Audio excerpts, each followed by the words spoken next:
I've said this in the past and I'll say it again. Journalists in China only print what the Communist Party wants printed.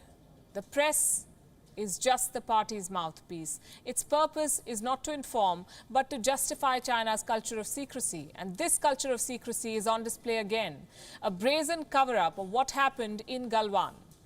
The state media has remained tight-lipped, not a word about Chinese casualties. Globally, it is pushing propaganda, blaming India as the aggressor. Domestically, it has buried all news about the face-off into small newspaper columns. I'll show you. On your screen are some front pages from China's official dailies.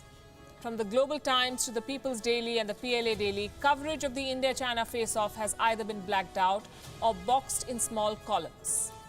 The Global Times duly reported the casualties on the Indian side, but when it came to casualties on the Chinese side, there was no figure. Next, we have Xinhua. Can you guess what was the biggest headline? Xi Jinping's phone call with Ecuador's president. This is what dominated Xinhua's homepage this morning. News about the Galwan clash was pushed to the bottom. Now, if you're planning to check this report, do not. The link will take you to the PLA Western Command statement on what happened, more propaganda. And now let me tell you what China wants the world to know. Stories with twisted facts, headlines meant to paint China as the victim and India the aggressor. This one is from China Daily. The headline reads, and I quote, "India urged to halt border violation." A report filled with lies about how India is infringing on China's so-called territorial sovereignty. There's another one from Xinhua. The headline says, "Chinese military urges India to return to correct track of dialogue and negotiations." Maybe urge Xinhua to kindly return to the correct track of journalism.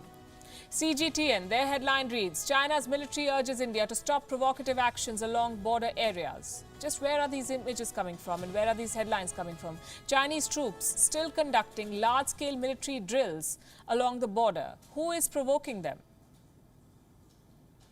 News on the face-off blacked out. No mention of Chinese casualties, only threats and sermons on how not to provoke.